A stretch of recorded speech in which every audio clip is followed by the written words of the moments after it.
नमस्कार दोस्तों, आप पढ़ रहे हैं कक्षा 12वीं एनसीईआरटी गणित।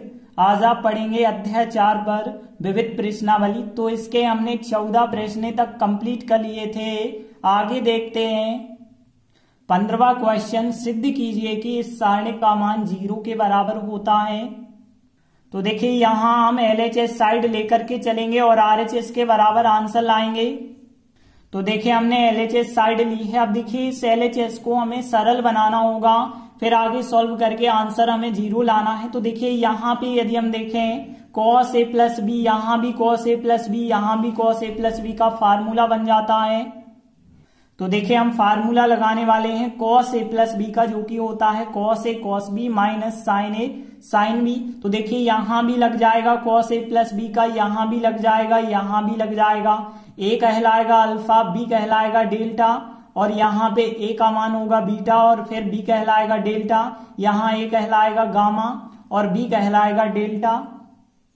तो देखिए यहाँ cos a प्लस बी, यहाँ cos a प्लस बी, यहाँ cos a प्लस बी का फार्मूला यदि आप लगाते हैं तो देखिए इस प्रकार से आ जाएगा। यहाँ पे cos a cos b आएगा, यहाँ पे मतलब cos डेल्टा आएगा, फिर sin a आएगा, sin b आएगा मतलब sin अल्फा sin डेल्टा आएगा, और फिर देखिए अब इसमें भी फार्मूला लगाना है तो cos बीटा आएगा, फिर cos डेल्टा आएगा, फिर minus sin a sin b करना है मतलब sin बीटा आएगा, sin डेल्टा आएगा यहाँ पे, और यहाँ भी लगाएंगे cos a प्लस b का, तो a हो जाएगा गामा, b हो जाएगा डेल्टा, तो cos gamma cos delta minus sin gamma sin delta आ जाएगा।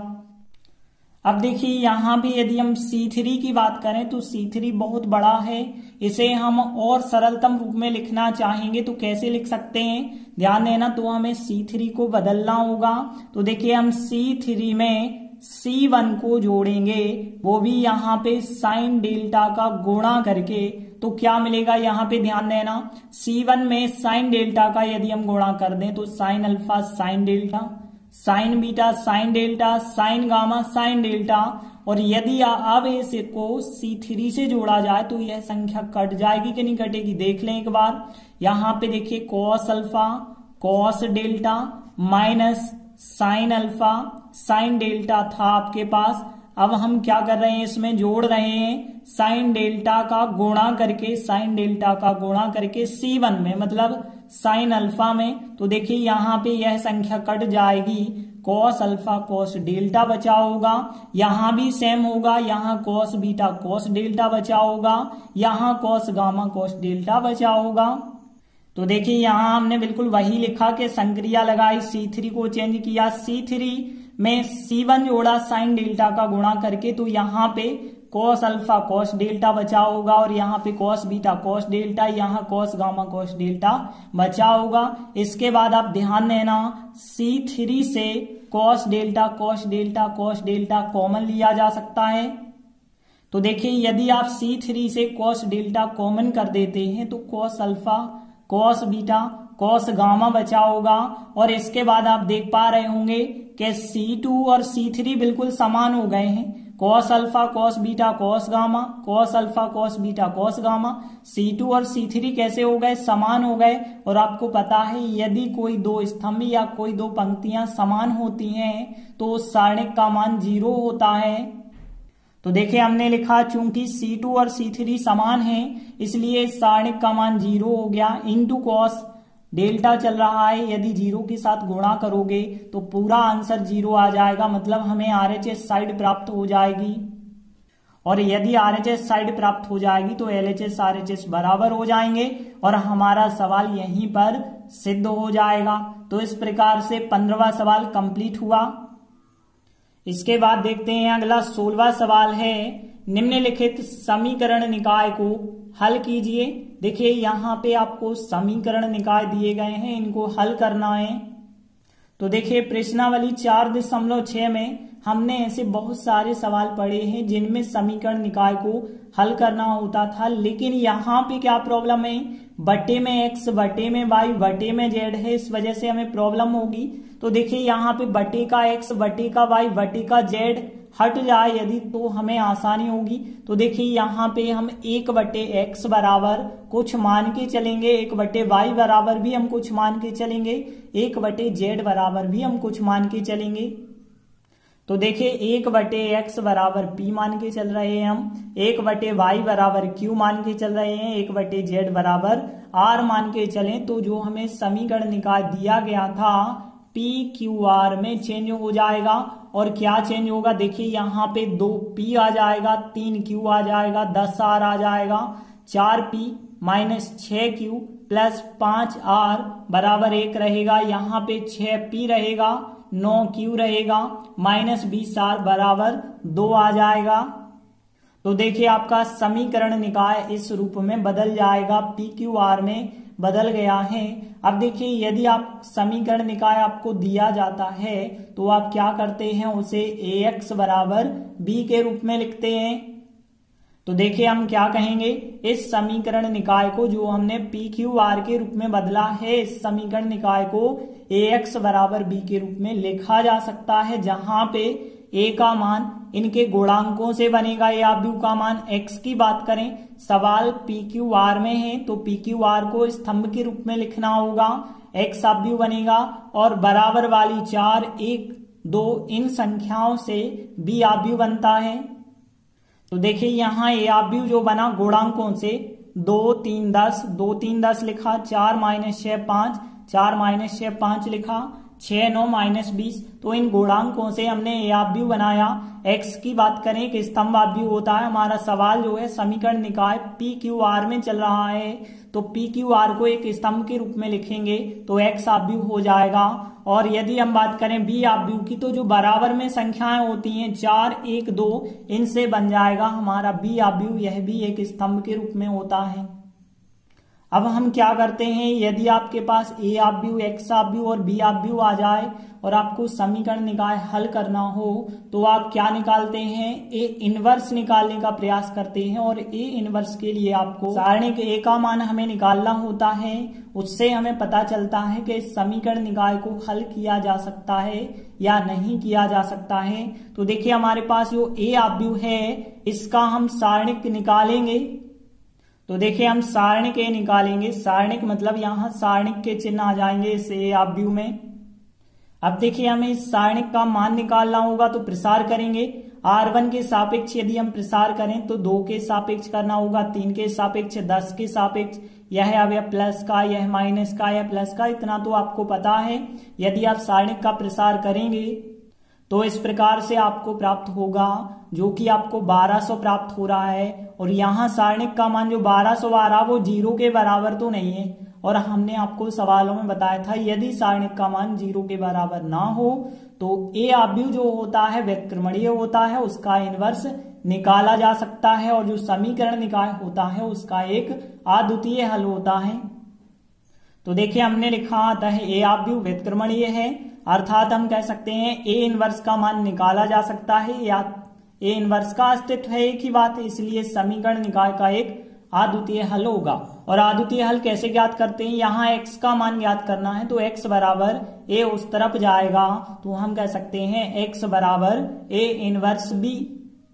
और फिर A इनवर्स का तो आपको फार्मूला पता है, 1/सारणिक A इंटू एडज्वाइंट A।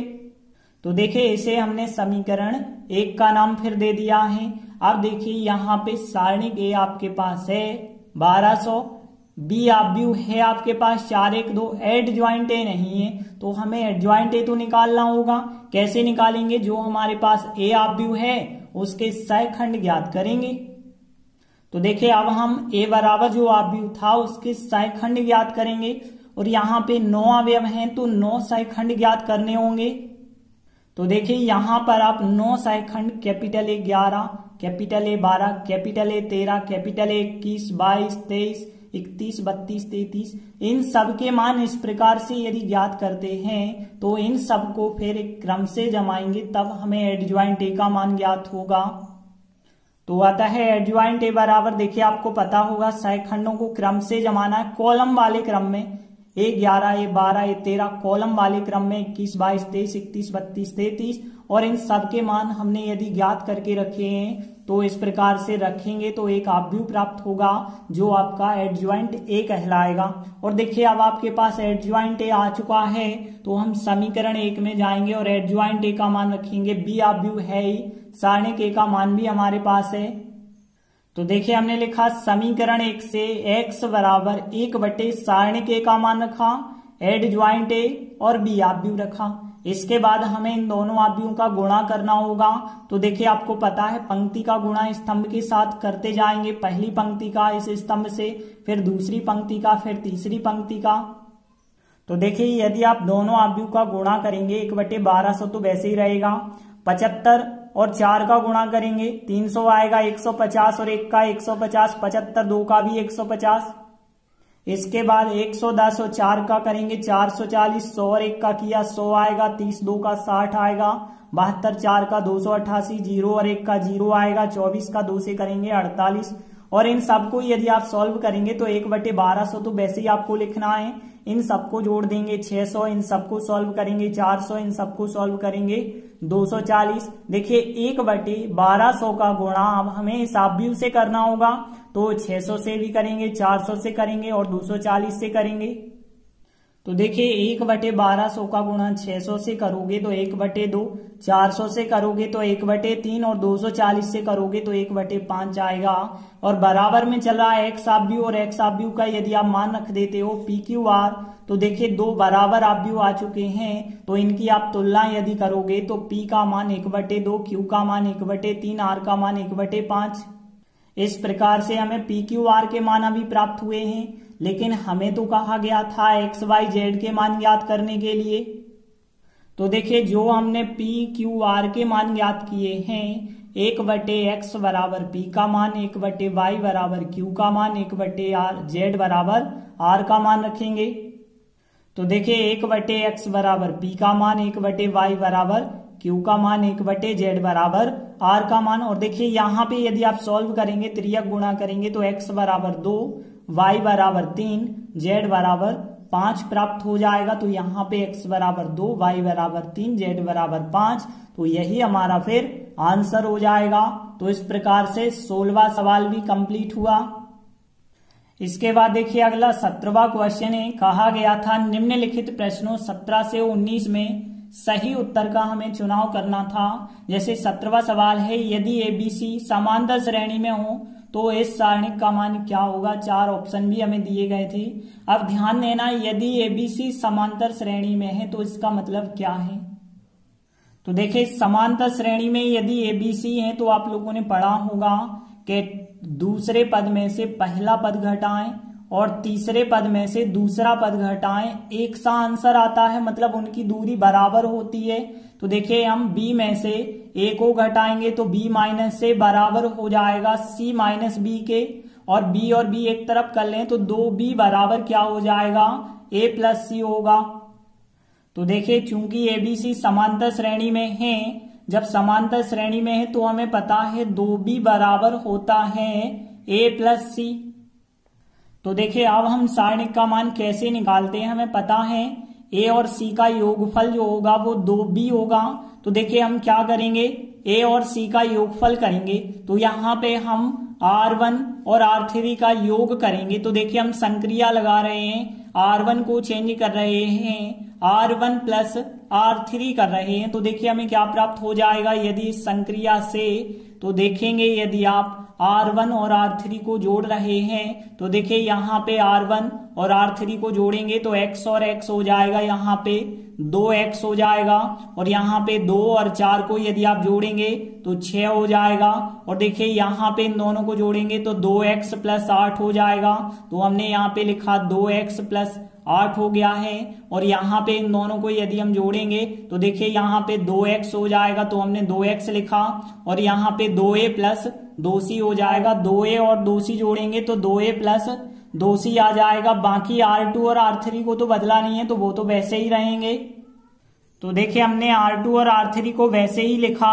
अब आप देख पा रहे होंगे कि R1 से 2 कॉमन आ सकते हैं, तो R1 से यदि हम 2 कॉमन लेते हैं तो यहाँ पे x प्लस 3 बचा होगा, यहाँ x प्लस 4 बचा होगा। और यदि हम यहाँ पे देखें तो देखिए यहाँ 2 कॉमन लिया गया है तो क्या आएगा x।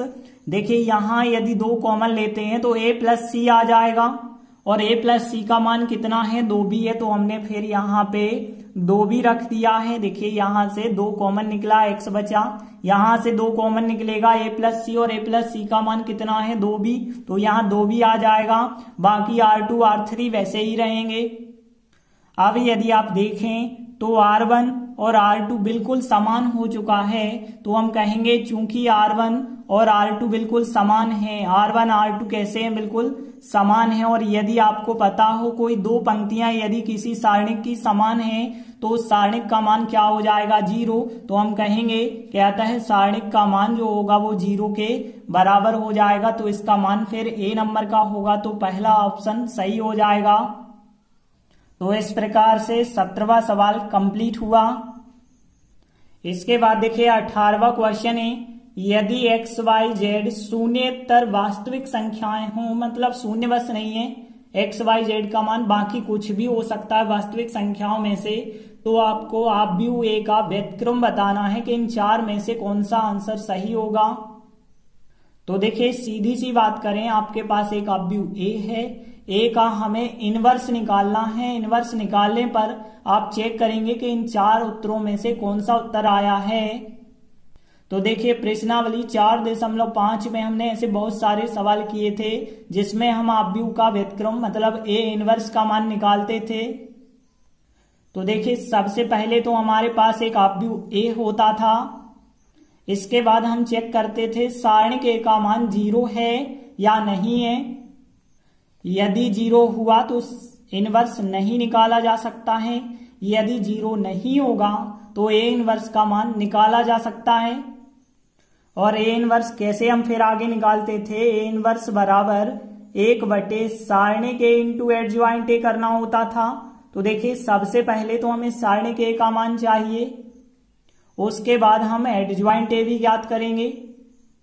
तो देखिए जो हमें A आव्यूह दिया गया था उसका अब हम सारणिक बना लेंगे और फिर यदि आप R1 के सापेक्ष प्रसार करेंगे तो X के सापेक्ष करेंगे तो Y 0 0 Z YZ माइनस 0 आएगा, फिर 0 के सापेक्ष 0 0 के सापेक्ष 0 मतलब X का YZ से गुणा करेंगे तो XYZ।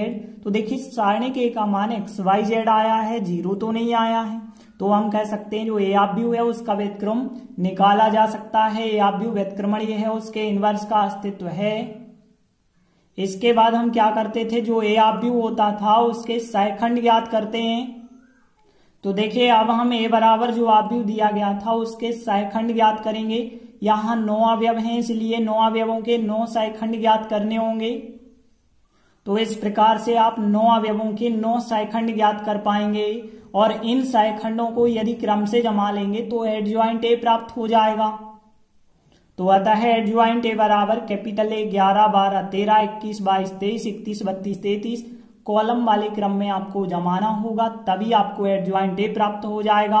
इन सब के मान यदि आप रख देंगे तो देखिए एडज्वाइंट A का मान आपके पास एक आव्यूह के रूप में आ चुका है। देखिए सारणिक A का मान हमने ऊपर ज्ञात किया XYZ और यहाँ पे एडज्वाइंट A हमने निकाल दिया है। अब हम A इनवर्स निकाल सकते हैं। तो देखिए हमने फार्मूला लगाया A इनवर्स बराबर 1 सारणिक A इंटू एडज्वाइंट A। देखिए सारणिक A का मान XYZ, एडज्वाइंट A का मान हमने यह आव्यूह निकाला है। तो देखिए 1 सारणिक A का मान हमने रखा है, एडज्वाइंट A का मान रखा। देखिए 1 XYZ का गुणा हमें इस आव्यूह से करना होगा, तो इसका गुणा इससे भी होगा तो YZ कट जाएंगे 1 X, इसका गुणा इससे करेंगे XZ कट जाएंगे 1 Y, इसका गुणा इससे करेंगे XY कट जाएंगे 1 Z प्राप्त होगा। तो इस प्रकार से हमें प्राप्त हुआ है। देखिए अब हमें पता है 1 X को X इनवर्स लिखा जा सकता है, 1 Y को Y इनवर्स, 1 Z को Z इनवर्स लिखा जा सकता है। तो इस प्रकार से आप मिलाएंगे तो A इनवर्स का मान हमें इतना प्राप्त होगा। तो देखिए जो 4 उत्तर थे उनमें से पहला उत्तर बिल्कुल सही होगा। तो देखिए यहाँ पे A नंबर का उत्तर बिल्कुल सही हो जाएगा। तो इस प्रकार से 18वां सवाल भी कंप्लीट हुआ। इसके बाद अगला 19वां सवाल, यदि एक आव्यूह A दिया गया है जहां पे थीटा जो है 0 से लगा के 2 पाई के बीच में है, मतलब 0 से लगा के 360 तक है, तो हमें बताना है कि डिटर्मिनेंट ए का मान क्या होगा, मतलब सारणिक ए का मान हमें ज्ञात करना है। तो देखिए सारणिक ए कैसे बनेगा, जो आप भी था उसमें सारणिक के चिन्ह लगा देंगे, सारणिक ए बन गया। देखिए अब हम इसका मान ज्ञात करेंगे तो कैसे, R1 के सापेक्ष प्रसार करना होगा, यह अवयव प्लस का होता है, यह माइनस का, यह प्लस का, इतना तो आपको पता है। देखिए यदि आप इस एक के सापेक्ष करेंगे तो एक साइन माइनस साइन, एक और एक का गुणा एक होगा, एक माइनस बीच में इन दोनों का गुणा माइनस साइन वर्ग, और एक माइनस ये लगा है तो प्लस का साइन वर्ग थीटा हो जाएगा। फिर देखिए आप साइन के लिए करेंगे तो यह तो अब ये माइनस का होता है, माइनस साइन के लिए क्या प्राप्त होगा, माइनस साइन, साइन माइनस एक, और एक का गुणा माइनस साइन से करेंगे तो माइनस का साइन आएगा। फिर देखिए एक माइनस बीच में लगाना है, माइनस एक का साइन से माइनस साइन, और माइनस लगा है तो प्लस का साइन हो जाएगा। फिर यहाँ पे फिर एक के सापेक्ष करेंगे तो देखिए यहाँ पे माइनस साइन, एक माइनस साइन, इन दोनों का गुणा होगा तो यहाँ पे प्लस का साइन वर्ग थीटा हो जाएगा, और इन दोनों का गुणा होगा माइनस एक माइनस बीच में लगाना है तो प्लस का एक हो जाएगा, और देखेंगे एक का गुणा करेंगे तो यही की यही संख्या रहेगी, एक प्लस साइन वर्ग थीटा। यहाँ पे देखें धन की ऋण की संख्या कट रही है, यहाँ 0 आएगा, 0 का साइन से करेंगे 0 हो जाएगा, इसे लिखने की आवश्यकता नहीं है। एक का गुणा इससे करेंगे तो बिल्कुल यही की यही संख्या आएगी, साइन वर्ग थीटा प्लस एक। और आगे आप सॉल्व करेंगे तो देख सकते हैं यहाँ पे एक और एक हो जाएगा 2, और 2 बार साइन वर्ग हो चुके हैं तो 2 साइन वर्ग थीटा आया हमारे सारणिक ए का मान। लेकिन देखिए हमारे पास इतना तो कोई ऑप्शन ही नहीं है, तो ध्यान देना, चूंकि हमें पता है कि साइन का मान 0 से लगा के 360 तक -1 और +1 के बीच होता है, तो हमने लिखा कि -1 और +1 के बीच होता है साइन थीटा का मान। ठीक है, तो हमने लिखा यहाँ -1 और +1 के बीच होता है साइन थीटा का मान।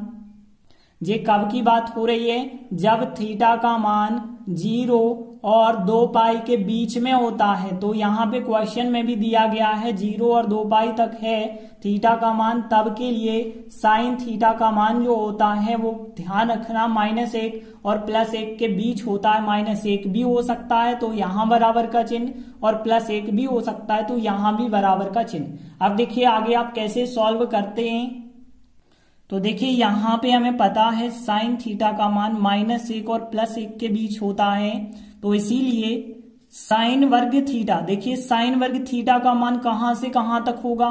देखिए यदि हम कह रहे हैं साइन थीटा का मान -1 और +1 के बीच में है, यदि आप वर्ग करेंगे तो आपके लिए कम से कम 0 प्राप्त होगा और ज्यादा से ज्यादा आपको 1 ही प्राप्त होगा। तो यहाँ पे हम कह सकते हैं कि साइन वर्ग थीटा का जो मान होगा वो 0 से लगा के 1 के बीच होगा, क्योंकि वर्ग करने पर ऋण का तो हो ही नहीं सकता है। तो देखिए 0 से 1 तक होता है। अब देखेंगे आपके लिए यहाँ पे कि साइन वर्ग चाहिए, साइन वर्ग के साथ 2 और होना चाहिए, तो 2 से हम गुणा करेंगे, 2 में 2 का गुणा करेंगे 0, यहाँ 2 का गुणा किया, यहाँ 2 का गुणा किया। इसके बाद आप देख पा रहे होंगे कि +2 और करना है, तो सभी पक्षों में आप 2 जोड़ देंगे। तो देखिए यहाँ पे 2 + 0 हो जाएगा, और यहाँ पे यदि हम लिखेंगे तो 2 + 2 साइन वर्ग थीटा हो जाएगा, क्योंकि सभी पक्षों में हम 2 जोड़ रहे हैं, और यहाँ भी 2 + 2 हो जाएगा। और आगे यदि आप सॉल्व करते जाएंगे तो देखिए यहाँ पे तो 2 आएगा, और यहाँ पे 2 + 2 साइन वर्ग थीटा है, जो क्या है वो सारणिक ए का मान है। तो यहाँ पे हम कह सकते हैं यह सारणिक ए है, सारणिक ए को हम डिटर्मिनेंट ए भी लिख सकते हैं। और यहाँ पे कितना आ गया है, 2 और 2 4, तो यहाँ से क्या स्पष्ट होता है, डिटर्मिनेंट ए का मान 2 भी हो सकता है, 4 भी हो सकता है, या 2 4 के बीच में होगा। तो देखिए यहाँ पे चौथा ऑप्शन यदि हम देखें, बड़ा कोष्टक जो बना है, बड़े कोष्टक का मतलब है कि यहाँ पे बराबर का चिन्ह है। तो देखिए यहाँ पे 2 भी हो सकता है, 4 भी हो सकता है, इनके बीच होगा, तो यहाँ पे चौथा ऑप्शन करेक्ट आंसर हो जाएगा। तो इस प्रकार से 19वां सवाल भी कंप्लीट हुआ। इसी के साथ हमारी यह प्रश्नावली यहीं कंप्लीट हुई। आगे के वीडियो में हम इसके उदाहरण करेंगे। तब तक के लिए धन्यवाद।